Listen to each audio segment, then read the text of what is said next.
할렐루야. 오늘 찬양단의 찬양, 그리고 우리 김덕수 권사님의 기도, 우리 조성욱 권사님의 특송을 통해서 하나님께서 제 마음을 만지십니다. 감사를 드립니다. 하나님께서 기뻐하실 것 같습니다. 그리고 제가 오늘 말씀을 전하려고 하는 내용이 이 찬양단의 가사 속에, 우리 김덕수 권사님의 기도 속에, 그리고 우리 조성욱 권사님의 특송 가운데 다 들어가 있습니다. 그것을 제가 다시 한 번 더 말씀으로 함께 나누려고 합니다. 기도하겠습니다. 하나님, 이 시간 성령님 임재하여 주시옵소서. 오직 성령님만 역사하시고 우리가 그 안에서 순종하며 나아가게 해주시옵소서. 예수님의 이름으로 기도합니다. 아멘.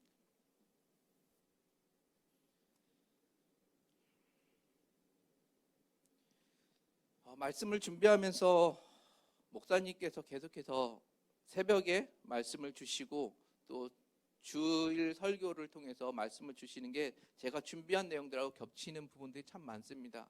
준비하면서도 제가 확신이 서는 것은 하나님께서 주시는 이 말씀이 지금 이 교회에, 그리고 저와 여러분들에게 주시는 확실한 말씀이라는 겁니다. 기도하시고 말씀을 준비하시는 담임 목사님 메시지와 저도 기도하면서 준비하면서 이 겹쳐지는 것, 반복이 되어진다는 것은 하나님의 확실한 사인이라고 볼 수 있습니다. 우리가 함께 그것을 기억하면서 지금 이 시대를 분명하게 돌파하는 저와 여러분이 됐으면 좋겠습니다. 감사 내용들을 좀 살펴봤습니다. 이제 들어갈 날들을 준비하면서 1년 반이라는 시간을 한국에서 보내게 하신 하나님의 뜻과 그 의도가 무엇이었을까?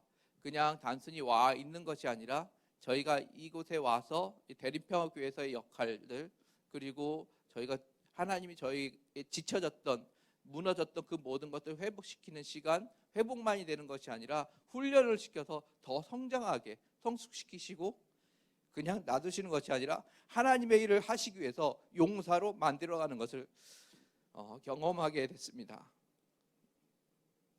그리고 또 하나는 제가 찬양단을 이렇게 하게 됐는데, 정 목사님께서 저를 찬양단을 세워주셨는데 음악에 대한 그런 좋지 않은 그런 어렸을 때 상처들이 있었습니다. 그래서 참 그 음악을 깨쳐 나가기 쉽지 않았는데 찬양단을 세워줌으로 한 부분에서 은혜를 받으면서 그 부분을 또 이 기간에 하나님께서 조금 너의 그 예전에 어렸을 때 그 상처들, 그걸로 인해 나가지 못했던 부분을 치고 나갈 수 있는 발판을 만들어 주셨습니다. 그래서 참 감사를 드리고, 우리 이 모든 것을 허락해 주시고 또 이렇게 선교관에 머물 수 있도록 많은 형편을 봐주시고 새벽에 또 말씀을 전할 수 있도록 여러모로 신경 써주시고 사랑해 주시고 아껴주신 담임 목사님께 감사를 드립니다. 그리고 다른 교회에서는 다 그런 건 아니지만 선교사님들이 나와서 오래 있으면서 왜 안 들어가냐 뭐 이런 이야기들을 많이 듣는다고 제가 다른 선교사님들한테 많이 들었습니다. 그래서 근데 또 저희 교회에서는 우리 성도님들은 저에게 왜 아직도 안 들어가세요라고 말씀하시는 분들이 안 계시고 늘 기도해 주시고 사랑해 주셔서 너무나 감사를 드립니다. 말씀을 준비하면서 우리 대림평화교회를 위해서 기도하면서 하나님께서 주셨던 말씀이 좀 있습니다. 모세가 출애굽할 때 홍해가 갈라지고 열렸던 그 사건들을 떠올리게 해주셨고 요단강이 멈추고 열려졌던 것을 보여주시면서 그 안에 선발대가 들어가고 여호와의 법궤가 들어감으로 일어났던 그 일들을 보여주셨습니다. 뒤를 보지 마시고 하나님께서 열어놓으신 그 길을 건너가는 여러분들이 됐으면 좋겠습니다.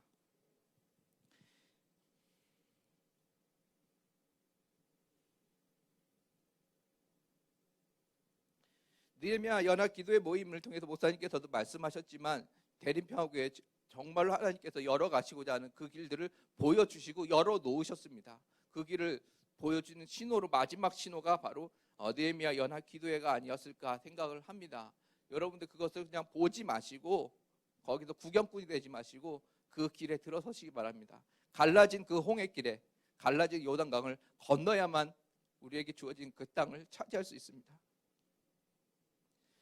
그때 믿음이 나타나는 겁니다. 은혜를 경험할 수가 있고요. 두려움 때문에 거기에 멈추는 어리석은 그런 연약한 모습을 갖지 마시고 분명하게 주신 약속의 말씀을 믿음으로 가지고 그 길을 걸어가는 저와 여러분들이 됐으면 좋겠습니다. 믿음의 강한 용사로 새로운 사명, 갈렙처럼 새로운 사명을 45년을 기다리면서 준비했던 그 사명을 감당하는 여러분들이, 그리고 이 대림표교회 성도들 믿음의 용사로 다시 한 번 더 나아가시고 주신 그 사명, 하나님께서 주신 사명을 완전하게 성취해 나가는, 그래서 하나님께 칭찬받고 잘했다, 충성된 종이라 칭찬받는 우리 대림표교회 모든 성도님들이 되기를 간절히, 정말 간절하게 축원합니다. 우리는 지금 어려운 시대에 살아가고 있죠. 그래서 계속해서 어려운 시대다 뭐 이렇게 이야기를 합니다. 목사님께서 지난번에도 말씀하셨지만 목회 세미나 갔다 오셔서 많은 통계학자들이, 통계학자들이나 미래학자들은 앞으로 20, 30년 후면 이 대한민국의 교회가 많이 무너질 것이다 라고 예측을 한다라고 말씀하셨습니다. 더 어려운 시대가 온다는 거죠. 그러나 그것은 세상적인 통계 자료일 뿐입니다. 역사를 보면 세계 대전이 일어나고 전 세계를 휩쓸었던 수많은 전쟁들, 전염병들이 있었음에도 불구하고 지금까지도 역사가 진행되고 있다는 것은 하나님이 이 모든 것을 움직이시고 주관하시는 분이라는 겁니다. 역사의 주관자는 하나님이라는 사실입니다. 세상에 많은 사람들이 통계일 뿐입니다. 그것을 이끌어 가시는 분은 하나님이라는 사실을 우리가 분명하게 기억하셨으면 좋겠습니다. 또한 오늘 사도행전만 보아도 핍박과 고난 가운데 오히려 더 많은 믿음의 사람들이 일어나고 더 믿는 사람들이 수가 증가하는 내용을 사도행전을 통해 우리는 보게 됩니다. 그 말은 뭘까요? 세상으로 땅끝으로 퍼져가는 것을 보게 되고, 예수님께서 부활 후에 승천하시면서 하셨던 그 말씀, 오늘 본문 그 말씀, 오직 성령이 너희에게 임하시면, 이 말씀이 있는 그 순간부터 역사는 바뀌어진다는 겁니다. 하나님이 주관자가 되셔서 하나님께서 이끌어 가신다는 거죠. 세상에 이끌려가는 것이 아니라 하나님이 주관자가 되시는, 성령이 임하며, 오늘 찬양과 우리 김도승 권사님의 기도하셨던 내용처럼 성령이 임하면 지금 우리는 이 시대를 분명하게 벗어나는 것을 끝나는 것이 아니라 우리가 승리할 수 있다는 사실을 다시 한 번 더 기억했으면 좋겠습니다. 성령이 임하면 이 시대를 우리는 여유 있게, 넉넉하게, 그리고 승리하며 살아갈 수 있다는 이야기입니다. 우리가 매일같이 벌벌 떨고 걱정과 두려움 가운데 그 안에 두려움 속에 갇혀서 살아가는 것이 아니라 승리하면서 충분하게 우리가 여유를 가지면서 살아갈 수 있는, 그것은 성령이 임해야만 가능하다는 이야기죠. 오늘의 결론입니다. 성령이 임하면 됩니다. 아멘. 성령이 임하면 반드시 하나님께서 주권자가 되셔서 움직인다는 사실입니다. 성령이 임하면 우리의 삶이 전환점이 생겨서 그것을 바꿔나갈 수 있는 길이 열리게 된다는 이야기입니다. 학벌 필요 없습니다. 나이요? 필요 없습니다. 연세 있는 분들, 나는 나이가 이래서 안 돼. 아니요. 성령이 임하면 하나님께서 능력을 주시는 겁니다. 내 생각, 내 지혜, 내 의지가 아니라 하나님이 주시는 그 능력으로 그 일을 감당할 수 있다는 거죠. 우리가 걱정할 것이 없습니다. 우리는 성령을 받고 그것에 순종하며 나가면 됩니다. 겁먹지 마십시오. 두려워하지 마십시오. 사도행전에서는 분명히 계속 이야기하고 있습니다. 성령이 임하니 사도들이 어떠한 삶을 살아가는지를 이 사도행전에서 이야기하고 있고, 또 다른 말로 성령행전이라고 이야기하면서 우리는 분명히 그것을 보고 있습니다. 우리가 그것을 보고 그냥 사도행전의 이야기, 그렇지, 그럴 수 있지가 아니라 우리 삶 안에서 이 일들이 우리 안에 나타나야 된다는 겁니다. 그러기 위해서는 성령이 임해야 된다는 것이죠. 지금 이 자리에서 저와 여러분들이 그것을 살아내야 되는 것이고, 우리가 살아낼 때에 이 사도행전의 다음 장 29장이 우리를 통해 쓰여지고 이루어진다는 사실을 기억하셨으면 좋겠습니다. 그럼 성령이 임하면 어떤 일들이 일어날까요? 성령이 임하면 첫 번째로 성령의 사람으로 살아갈 수 있습니다. 네, 성령의 사람, 어려워 보이죠? 성령이 임하면 우리 사모님을 통해서 수요일날 또 치유 집회를 하시면서 불불불 하시잖아요. 파파파 하시고 입신 저도 이렇게 할 때마다 입신 들어가고 그리고 이렇게 방언이 터집니다. 또 치유도 그래서 불이 들어오고 뜨거운 걸 느끼면서 그렇게 제 아내도 이제 송미란 선교사도 막 불이 들어갑니다. 뭐 불이 들어가요. 막 그렇게 이야기하는데 이런 일들이 성령에 임하면 보여지는 거지만 이걸로 끝나서는 안 된다는 겁니다. 이거는 하나의 맛보기입니다. 성령님이 임하면 일어나는 하나의 은사 부분들이고요. 맛보기라는 거죠. 성령이 임해서 성령의 사람이 된다는 건 무엇일까요? 우리 삶 전체가 바뀌어지는 겁니다. 성령이 임해서 내 안에 모든 것들이 다 끄집어내고 나의 연약한 부분들이 주님 앞에 고백하게 되어지고 내 삶이 여기서부터 바뀌어지는 것, 그것이 성령의 사람이라는 겁니다. 성령이 임해서 방언하는 것, 방언을 내가 방언하기 때문에 방언을 받아서 난 성령이 임해서 성령이 내 안에 있어 정도가 끝나서는 안 된다는 거죠. 이거는 체험 삶의 학습장에 갔다 오는 것과 같습니다. 승마 체험장 가서 승마를 잠깐 타보고 나는 말 타봤어 정도이지 말을 가지고 자유자재로 움직이는 선수가 아니라는 거죠. 우리는 그 정도로 끝나서는 이 땅에서 살아갈 수가 없습니다. 성령의 사람으로 분명하게 성령이 내 안에서 모든 것을 움직여서 내 안에 모든 걸 뒤집어 엎어서 살아야만 우리는 이 시대를 살아갈 수가 있습니다. 그러기 위해서는 훈련이 필요해요. 뭐든지 지금 코로나 백신을 만들면서도 임상 실험을 하잖아요. 뭐 이게 정확하게 되기 위해서 계속해서 반복해서 실험을 하는 것처럼 또 인턴들이 그 정으로 올라가기 전에 그 수습 과정을 밟는 것처럼 선생님들, 교생 선생님들이 정식 교사가 되기 위해서 밟는 것처럼 계속해서 실수하고 우리 김덕승 원사님께서 오늘 말씀하셨지만 오뚜기처럼 계속 일어나는 그 훈련의 과정들이 반드시 필요합니다. 그래서 담임 목사님께서 우리 체리 배가 훈련을 하는 것도 계속해서 그거를 목사님께서 긍휼이라는 그 부분을 잡기 위해서 100번을 들어가면서까지 계속해서 그것을 시도하고 듣고 하시는 이유는 그 훈련 과정을 통해 성령의 그 임재하심, 성령의 사람으로 다시 거듭나기, 움직이기 위해서라는 사실입니다. 성령은요, 모든 것을 뒤집어 버릴 수 있습니다. 우리의 삶의 모든 것을 다 엎어버릴 수 있다는 사실을 기억하셨으면 좋겠습니다. 그냥 단순히 나는 이렇게 성령 받은 것 같은데 왜 여기서 이렇게 이러지? 제가 그랬어요. 제 머리로는 분명히 알아요. 말씀도 전하기 때문에 제가 알고 있는 지식으로는 성령이 임하면 이렇게 될 거야. 근데 그렇지 않은 제 모습을 보면서 좌절감과 절망 가운데 정말 많이 헤맸습니다. 그럼에도 다시 한 번 더 주님 제가 다시 가겠습니다. 다시 하겠습니다라고 그 자리에 서고 다시 하나님 앞에 엎드립니다. 계속해서 했던 그 시간들. 그럼에도 이번에 제가 하나님께서 주신 말씀은 거기에서 더 깊이 들어가서 완전한 성령의 사람, 제 안에 저 밑바닥까지 빠져서 흔들어내는 그것까지 끄집어서 뒤집어져야만 성령의 사람이 될 수 있다는 겁니다. 그때서야 하나님의 말씀이 온전하게 들어서고 하나님 말씀이 삶 안에서 나타나고 성경에서 기록되어 있는 이 사도들의 그 역사, 예수님께서 하셨던 그 일들이 제 삶 안에서 나타날 수 있다는 것을 하나님께서 말씀하십니다. 저와 여러분이 성령의 사람으로 온전하게 거듭나야만 우리가 하나님의 역사, 하나님의 능력이 우리 삶 안에서 드러날 수 있다는 거죠. 성령님, 제가 여기 있습니다. 제가 해보겠습니다. 제가 하겠습니다. 제가 시도하겠습니다. 그렇게 고백하는 저와 여러분들이 됐으면 좋겠습니다.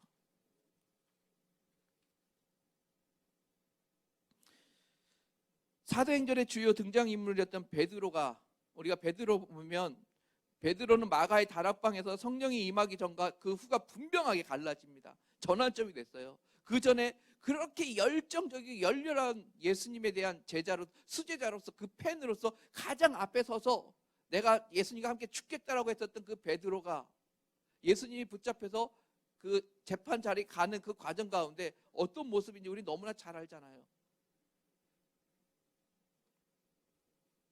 베드로가 그런 의도가 아니었죠. 정말 그가 고백했을 때는 내가 예수님과 함께 죽겠습니다라고 했던 그 고백은 진실이었습니다. 그렇지만 그 안에 가는 그 자리, 그 재판 자리에 있는 수많은 사람들, 그리고 종교 지도자들, 그 제사장들, 그 앞에 섰을 때 그는 완전히 무너져 버렸습니다. 육체적인 모습을, 세상적인 모습을 드러낸 거죠. 그렇지만 마가 다락방에서 성령이 임하고 나서 그의 삶은 완전히 바뀌었습니다. 그가 사람들 앞에서, 제사장들 앞에서, 종교 지도자들 앞에서 하나님의 말씀을 대범하게 전했다는 것입니다. 그래서 그 결과가 믿는 사람들이 늘어났다고 성경은 기록하고 있습니다.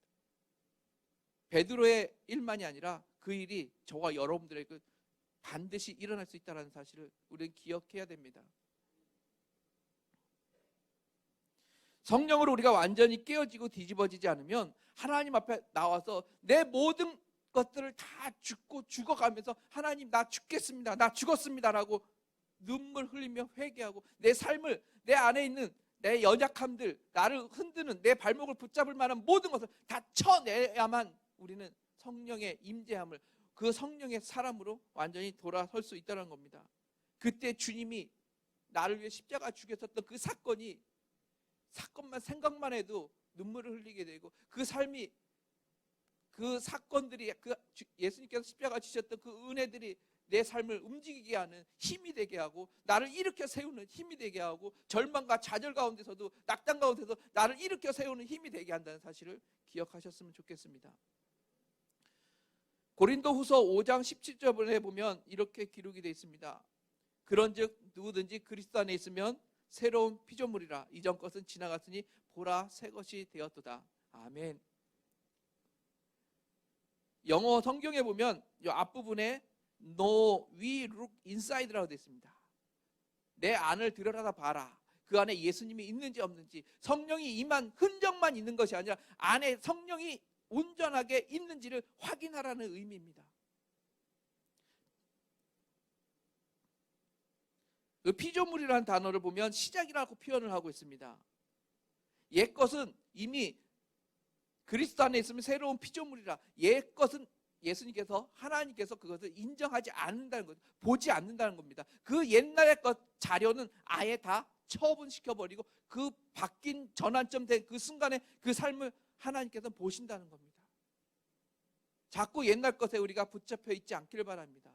분명히 새로운 피조물로 우리가 났으면 그 앞의 것을 바라보며 나아가는 것이 우리의 삶의 방향이 되어져야 된다는 이야기입니다. 거듭난다는 것, 요한복음 3장 3절에 보면 예수께서 대답하여 이르시되 진실로 진실로 내게 이르노니 사람이 거듭나지 아니하면 하나님의 나라를 볼 수 없느니라. 아멘. 거듭난다고 하는 것은 성령이 온전하게 내 삶을 이끌어 갔을 때에 하나님의 나라를 볼 수 있다는 겁니다. 하나님의 나라를 보는 자는 이 땅 가운데 어떻게 살아갈까요? 세상에 끌려가지 않습니다. 분명한 목표가 있기 때문에. 하나님의 나라를 본 자가 어떻게 세상을 따라가겠습니까? 그것이 바로 거듭난 자의 모습, 성령으로 온전하게 거듭난 자의 모습이라는 사실입니다.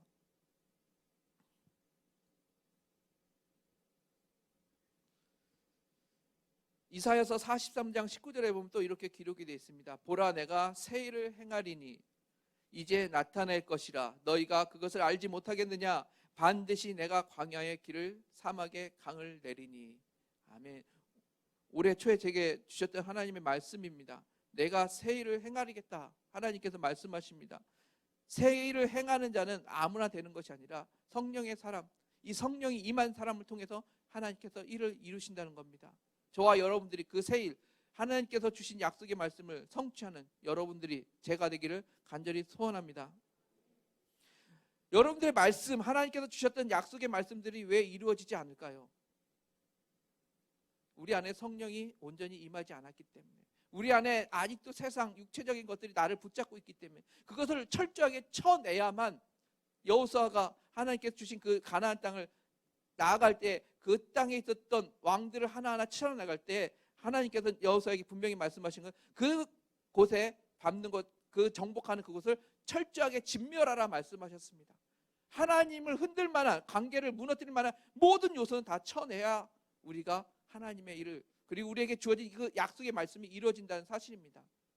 분명히 약속의 말씀들은 주어졌죠. 저도 주어졌습니다. 그런데 그것이 우리 삶에 왜 나타나지 않았을까? 그 약속의 말씀을 이루지 못하게 하는 그 무언가가 우리를 붙잡고 있다는 겁니다. 그것을 우리는 분명히 깨닫고 쳐내야 됩니다. 그래야만 그 약속의 말씀들이 이루어지고 열매들이 우리 삶 안에 나타나게 된다는 사실입니다. 예전에 목사님 한 번 말씀하셨는데, 캄보디아에 있는 선교사님 한 분이 오병이어의 본인이 받은 그 간증을 말씀하셨습니다. 그래서 어떤 지역에 가서 구제하기 위해서 도시락을 준비해서 갔는데 70개 정도밖에 준비를 안 하셨대요. 그래서 갔더니 100명 정도 넘는 사람들이 모여 있답니다. 저 같은 경우도 선교지에서 어디 갔을 때 그 인원수가 넘어가면 이게 분란이 일어나요. 나중에 문제가 됩니다. 좋은 뜻으로 우리 나눠주는 건데 왜 누구는 주고 안 주냐, 그렇게 이제 사람들이, 못 받은 사람들이 그걸 이렇게 나타냅니다. 그래서 지혜롭게 하려면 이렇게 표를 주던지 하고 딱 그 나머지 여기까지 이거밖에 없습니다 하고 돌려보내는 게 가장 지혜로운 방법입니다. 근데 이 선교사님께서 기도하면서 하나님 어떻게 할까요? 했더니 그냥 있는 대로 나눠주라 라고 말씀하셨다고. 그것을 듣고 직원들이, 스태프들이 어떻게 할까요 선교사님 했더니 나눠주라고 해서 딱 나눠주는데 사람들에게 나눠주고 이제 7개가 딱 남았답니다. 그래서 이 스텝이 선교사님 7개밖에 남지 않았는데요. 선교사님도 불안하죠. 사람이니까. 그래도 하나님께서 말씀하셨으니까 나눠주라고 이렇게 이야기하시고 딱 직원이 갔다 나눠주고 딱 왔는데 그 자리에 또 7개가 있다는 겁니다. 그렇게 140명이 넘는 사람들이 다 하고 마지막까지 주고 딱 들어왔는데 딱 7개가 또 남아 있었답니다. 제가 그걸 들으면서 어떤 생각이 들었냐? 인간적으로 말도 안 돼. 세상적인 관점으로 그렇잖아요. 말이 안 되는 일이죠. 그런데 제가 순간 깨달았던 것은 하나님이 역사하면 되는데 그리고 제 삶 안에 이 일이 일어나야 되는데 라는 생각이 들었습니다. 그리고 나서 그 이야기를 듣고 나서 제가 하나님 앞에 무릎 꿇고 기도하는 것은, 하나님, 제 삶 안에서도 이 오병이어의 기적이 일어나게 해주십시오. 기가 막히지 않습니까? 저희 가게 이름이 12바구니잖아요. 오병이어의 흔적.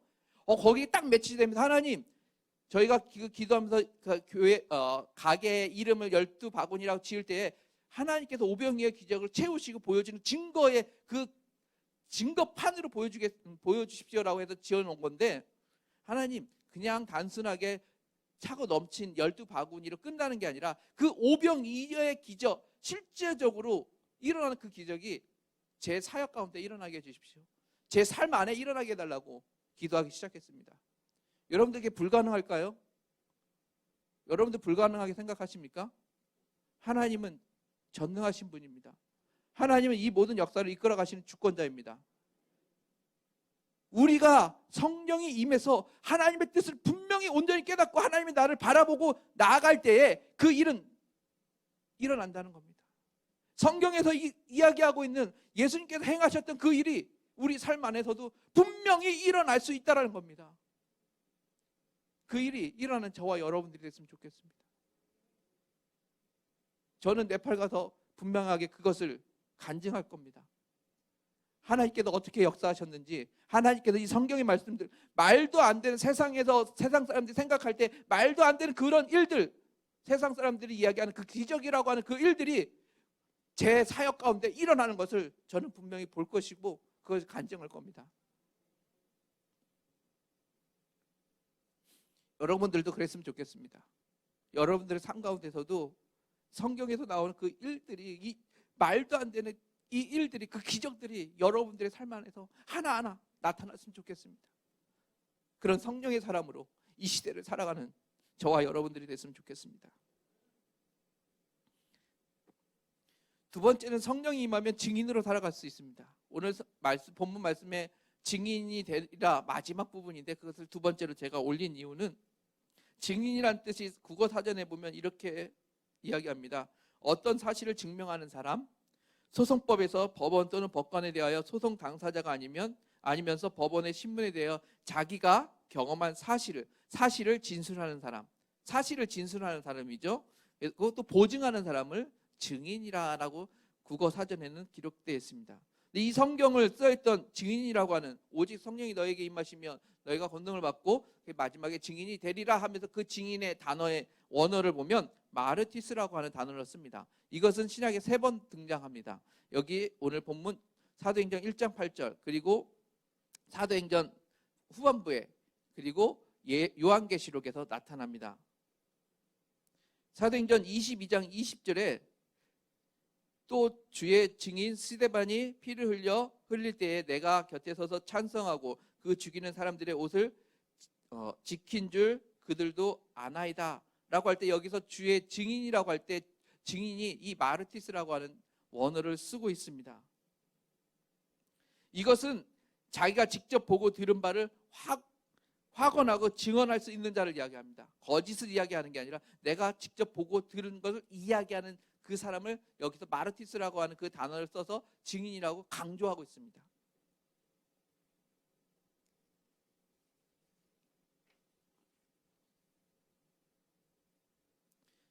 요한계시록 17장 6절에 이렇게 기록이 되어 있습니다. 또 내가 보매 이 여자가 성도들의 피와 예수의 증인들의 피에 취한지라. 내가 그 여자를 보고 놀랍게 여기고 크게 놀랍게 여기니. 아멘. 여기에서 예수의 증인들의 피 할 때 증인이 이 마르티스라는 단어를 쓰고 있습니다.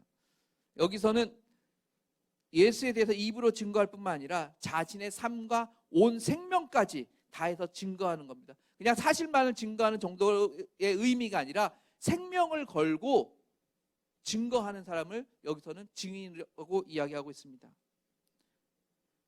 하나님 나라가 확장되는 것은 이렇게 죽음을 불사할 만큼 복음을 신뢰하고 사랑하는 사람들의 헌신을 통해서 이루어집니다. 그들을 증인이라고 이야기하는 거죠. 증인을 다른 말로 하면 목격자라고도 말할 수가 있습니다. 목격자는 사건에서 매우 중요한 자잖아요. 그래서 그 사건의 중심, 사건을 풀어가는 중요한 사람입니다. 그래서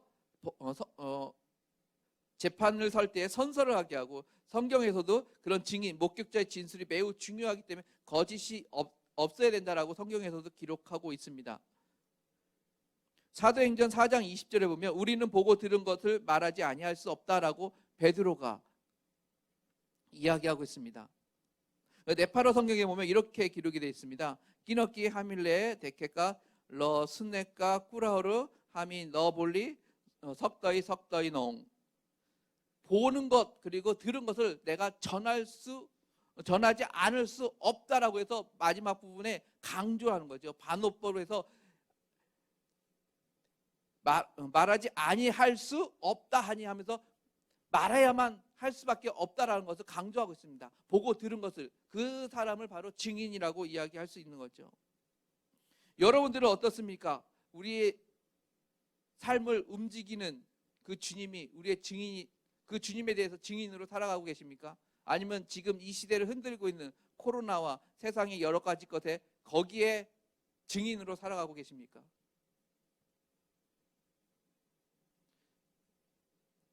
요한복음 15장 26절에 이렇게 기록이 되어 있습니다. 내가 아버지께로부터 너희에게 보낼 보혜사 곧 아버지께로부터 나오시는 진리의 성령이 오실 때에 그가 나를 증언하실 것이요. 보혜사 성령이 임할 때에 증인, 그 예수님이 무엇을 행했는지, 어떤 의미로 어떤 마음을 했는지 그것을 우리가 알게 돼서 그 증인으로의 삶을 우리가 살아갈 수 있다는 겁니다. 아무리 우리가 예수님의 제자가 되겠다 하지만 성령이 임하시지 않으면, 성령이 우리 삶을 완전히 바꾸고 전환점 그 부분을 거치지 않으면 우리는 예수님의 제자, 겉핥기식으로밖에 갈 수가 없다는 거죠. 그 예수님께서 왜 말씀하시고 예수님께서 왜 그 길을 갔는지 그 중심의 그 마음을 알고 그 의도를 알고 그 뜻을 알고 나아갈 수는 없다라는 겁니다.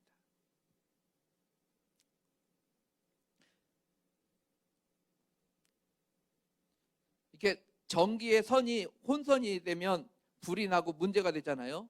그리고 전화기 할 때 가끔 옛날에는 전화를 하다 보면 이렇게 혼선이 됐을 때 잡음들이, 통화하는 사람은 다른 소리들이 막 들리잖아요. 그런 경우들이 우리 안에 있으면 안 된다는 거죠. 오직 주인은 하나님 한 분밖에 없다는 사실, 우리를 구원해 주신 예수 그리스도가 나의 진리고 생명이고 길이라고 하는 사실을 우리는 분명하게 기억하고 그것을 보고 들은 우리 성령님이 우리를 움직여서 그것을 깨닫게 하신 그것에 대한 분명히 내 생명을 지키면서까지 증인의 삶을 우리는 살아내야 한다는 겁니다. 그럴 때 우리 삶의 놀라운 방향들이 하나님께서 틀어놓으시고 우리를 통해 놀라운 길들을 만드시고 복의 근원, 축복의 통로로 사용한다는 겁니다. 내가 생각지 않았던 일들이 내 삶 안에서 나타나고 이 말씀에 있었던 그 모든 부분들, 우리가 훈련했던 그 모든 하나하나가 우리 삶에 나타난다는 거죠. 며칠 전에 저희 네팔의 직원한테 연락이 왔습니다. 제 아내하고 함께 이야기하고 그것을 이제 저한테 이야기해 줬는데, 어떤 네팔 사람이 와서 저희 가게를 보면서 너무 잘하고 있다고, 한국 사장님이 안 계신데도 네팔 직원들이 알아서 잘하고 있다고 막 박수를 치면서 그러고 갔다는 거예요. 그 전에 한국 사장님이 있을 때는 너무 이렇게 자기가 손님을 와서 봐도 너무 일을 이렇게 고대해 보이게끔 일하는 직원들을 보면서 안타까웠었는데, 지금 보니까 그게 그런 과정을 거쳐서 이 직원들이 지금 이렇게 잘하고 있구나 하면서 너무 잘하고 있다고 본인이 이렇게 신나가지고 그러고 갔다는 거예요. 그 이야기를 듣고 또 거기에서 한 1년 정도 배운 직원이 이제 자기가 그만두고 가겠습니다. 아무것도 할 줄 모르는 직원이 1년 동안 저희 가게에서 열심히 배웠는데 이제 좀 이렇게 썰만하니까는 싹 빠진다는 거죠. 그걸 보고 저희 매니저하고 좀 오랫동안 저희와 함께했던 직원이 어떻게 그럴 수가 있냐, 너희들이 지금 보고 들은 것 그것을 쫙 빼고 이제 좀 할만하니까 가는 게 잘한 거냐 하면서 그걸 이야기했다는 걸 들으면서, 이 직원들이 저희와 함께하면서 저희의 모습, 잘한 건 아니지만 저희들의 모습을 보고 듣고 한 것을 그대로 그 증인으로서 다른 직원들한테, 이제 온 지 얼마 안 된 직원들 그것을 알려주는 모습을 들으면서 제가 말씀을 준비하는데, 제게 내가 주님이 하셨던 그 일을 내가 보고 들은 그 자리에서 제대로 그것을 말해야 되는구나, 제대로 그 말을 성령님이 내 안에 임하셔서 그 증인의 삶을 내가 온전하게 선포해야 되는구나 라는 것을 다시 한 번 더 깨닫게 하나님께서 하셨습니다. 성령이 임하면 세 번째로는 땅끝까지 나아갈 수가 있습니다. 예루살렘은 성전이 있는 곳이죠. 성경 고린도전서 3장 16절에 보면 이렇게 기록이 되어 있습니다. 너희는 함께 읽겠습니다. 고린도전서 3장 16절. 너희는 너희가 하나님의 성전인 것과 하나님의 성령이 너희 안에 계시는 것을 알지 못하느냐. 아멘.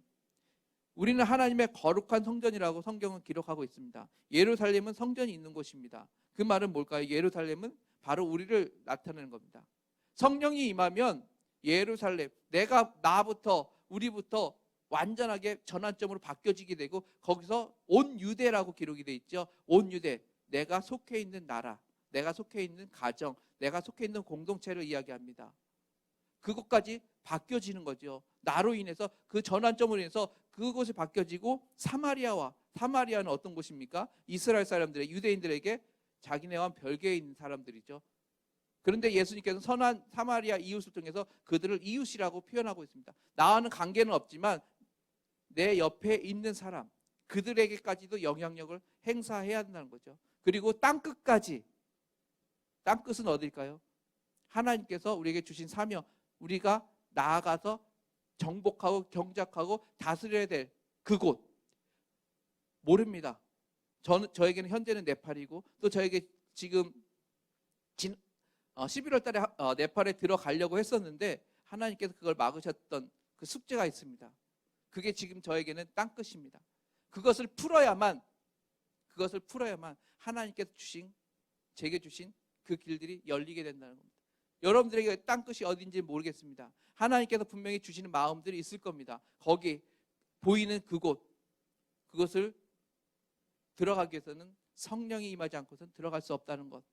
성령이 임해서 내가 모든 것을 바뀌어질 때, 나부터 바뀌어지고, 내 가족들이, 내 주위에 내 공동체가 바뀌어지고, 내 이웃들이 바뀌어져 나가고, 그리고 마지막으로 하나님께서 말씀하신 그곳에 갈 수 있게 된다는 겁니다. 내 생각과 내 의지로요? 아니요. 저도 수만 번을 해봤지만 안 됩니다. 좌절, 절망밖에 오지 않습니다. 오직 성령이 임해서 내 온몸을, 내 안에 모든 것을 다 끄집어내서 흔들어 놓지 않으면 안 된다는 것을 기억하셨으면 좋겠습니다. 성령으로 땅끝을 정복하는 저와 여러분이 됐으면 좋겠습니다. 성령으로 하나님께서 주신 그 사명, 마지막 그 땅끝, 그것을 다스리는, 그리고 경작하는, 선한 영향력을 행사하는, 지도력을 나타내는 저와 여러분들이 됐으면 좋겠습니다.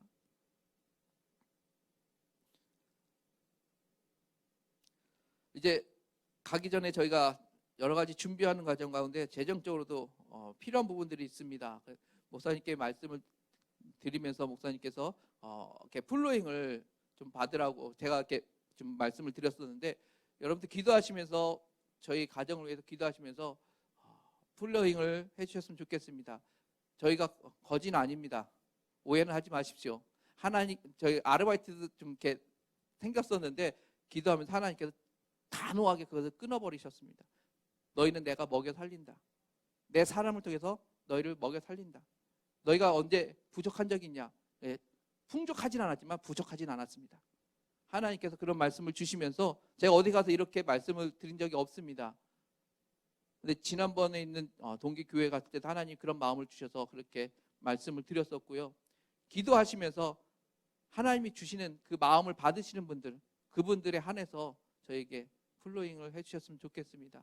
여러 가지 필요한 부분들을 채워주셨, 하나님께서 하나님의 사람을 통해서 채워주신다고 하셨고, 저는 그것을 그냥 말씀을 드리는 것이고, 여 안에 하나님의 마음에 그 순종하는 분들, 그렇지 않아도 하나님께서 다른 방법을 통해서도 충분히 저희를 채워주셔 나가실 겁니다. 그래도 하나님이 그런 마음을 주셨기 때문에 제가 말씀을 드립니다.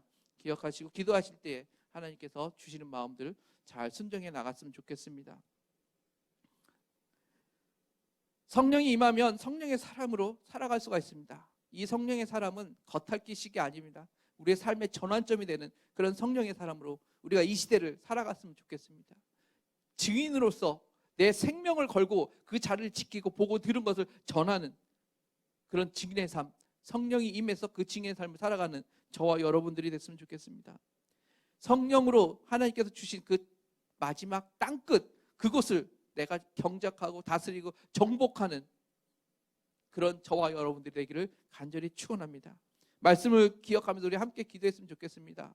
성령이 임하면, 오늘 찬양 가운데서 있었지만, 성령이 자녀들은 예언할 것이요 청년들은 환상을 보고 아비들은 꿈을 꾸리라. 주의 영이 임하면, 성령이 임하면 충분히 성경에서 나타나는 그 일들이 다 나타날 수 있다고 우리는 고백했습니다. 찬양으로 고백했습니다. 이 일들이 일어나게 해달라고. 주의 영이, 성령님 내게 임하여 주시옵소서. 나의 온 모든 것을 다 뒤집어 놓고 오직 성령의 사람으로 이 시대를 내가 살아가겠습니다. 성령의 사람으로서 내가 증인으로 나가겠습니다. 성령의 사람으로서 땅끝까지 내가 나가겠습니다. 우리 주여 외치고 간절하게 우리 사모하는 마음으로 기도하겠습니다. 주여, 성령님 이 시간에 우리에게 임하기를 원합니다. 성령님 이 시간에 우리에게 임하여 주시옵소서. 성령님이 임하면 우리 안에 놀라운 일이 일어납니다. 나의 전환점이 되게 하시고 나의 새로운 삶, 새로운 비전물이 되게 하여 주시옵소서. 성령님 임하여 주시옵소서. 성령님 임하여 주시옵소서. 내가 이 시대를 성령의 사람으로 살아가기 원합니다. 내 삶 안에 하나님의 말씀들이 이루어지기 원합니다. 하나님의 약속의 말씀들이 아버지 일어나기 원합니다. 내 삶 안에 나타나기 원합니다. 성령님 임하여 주시옵소서. 성령님 나의 온몸을 흔들어 주시옵소서. 성령님 나의 온몸을 흔들어 주시옵소서. 성령님 나를 온전하게 새롭게 바꿔 주시옵소서. 성령님 나를 새롭게 거듭나게 하여 주시옵소서. 성령님 하나님의 말씀을 내가 온전히 보기 원합니다. 성령님으로 나가기 원합니다. 성령님으로 증인의 삶을 살아가기 원합니다. 성령님 임하여 내가 땅끝까지 정복하기 원합니다. 성령님 내게 임하여 주셔서 이 교회 안에 임하게 하셔서 우리 사랑하는 성도들 안에 임하게 하여 주셔서 아버지 삶이 이제는 아버지 어렵게 힘든 것이 아니라 이 성령의 임함으로 인하여 새롭게 아버지 돌파하고 여유있게 승리하며 나아가는 우리 사랑하는 성도들 되게 하여 주시고 이 교회가 되게 하여 주시옵소서. 이 시대를 이끌어가는 아버지 성도들 되게 하시고 이 교회가 되게 하여 주시옵소서. 성령이 임하면 너희가 권능을 받고 예루살렘과 온 유대와 사마리아 땅끝까지 이르러 내 증인이 되리라. 아멘. 하나님, 우리가 성령이 우리 안에 임하게 하여 주시옵소서. 성령의 사람, 겉핥기식이 아니라 우리의 삶을 온전히 바꾸는 전환점이 되는 성령의 사람으로 살아가기 원합니다. 우리에게 우리에게 보여주신, 우리에게 말씀하신 그 하나님의 놀라운 일들이, 그리고 주님이 하셨던 그 일들을 우리가 증인으로 이 땅에서 나가게 하여 주시고 세상에 끌려가지 않게 하시고 세상에 흔들려서 그 증인의 삶을 놓치지 않게 하여 주시옵소서. 성령으로 땅끝까지 우리가 나아갑니다. 그 땅끝을 우리가 정복하겠습니다. 그 땅 끝을 내가 경작하겠습니다. 그 땅 끝을 내가 다스리겠습니다. 성령님 내게 임하여 주시옵소서. 성령님 우리가 하겠습니다. 이 대림평화교회가 하겠습니다. 성령님 임하여 주시옵소서. 예수님의 이름으로 기도합니다. 아멘.